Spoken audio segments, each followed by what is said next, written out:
Assalamu alaikum. Welcome back to my slow English broadcast with Torikul English Academy. I hope you are fit and fine and you are practicing spoken English every single day. প্রিয় শিক্ষার্থীরা কেমন আছেন? আশা করি সবাই অনেক অনেক বেশি ভালো আছেন। আজকের এই চমৎকার সেশনটিতে আপনাদের সকলকে ওয়েলকাম করছি। প্রিয় শিক্ষার্থীরা, আমরা টেন্স নিয়ে আলোচনা করেছি ইতিপূর্বে, তবে ধারাবাহিক ক্লাস হিসাবে আজকে প্রেজেন্ট ইনডিফিনিট টেন্স নিয়ে কথা বলবো। প্রেজেন্ট ইনডিফিনিট টেন্স থেকে আপনি কিভাবে বাক্য গঠন করবেন, সেগুলোর শুরু থেকে আসলে সেগুলো কিভাবে করতে হয় সেগুলোর পরেই আজকে ক্লাসটি করব।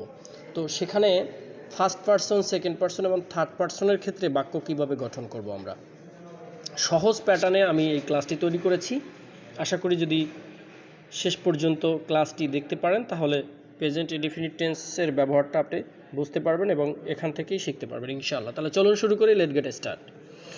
ফার্স্ট পারসন পারসন মানে সাবজেক্ট হিসাবে আপনাকে এখানে ফার্স্ট পারসন, সেকেন্ড পারসন এবং থার্ড পারসন।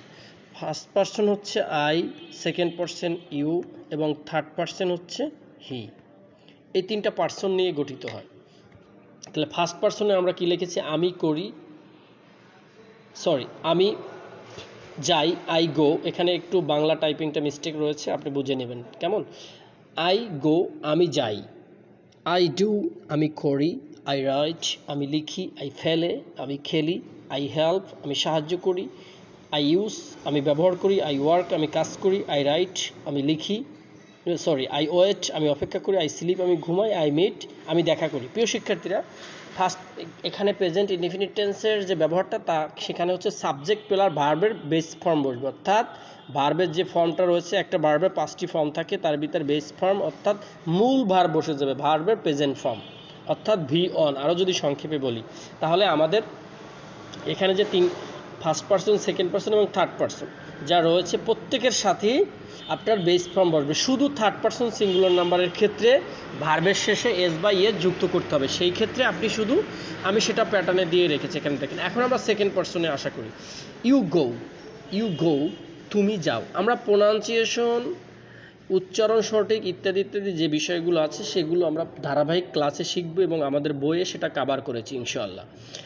আমি যখন বই পাবলিশ করব সেখানে আপনারা দেখতে পারবেন বিস্তারিত আলোচনা করেছি। তবে আমি আপনাকে পার্সোনালি বলবো যে আপনি কখনোই শুরু থেকেই প্রোনাউন্সিয়েশন এগুলো নিয়ে এত টেনশন করার কোনো প্রয়োজন নেই, ঠিক আছে?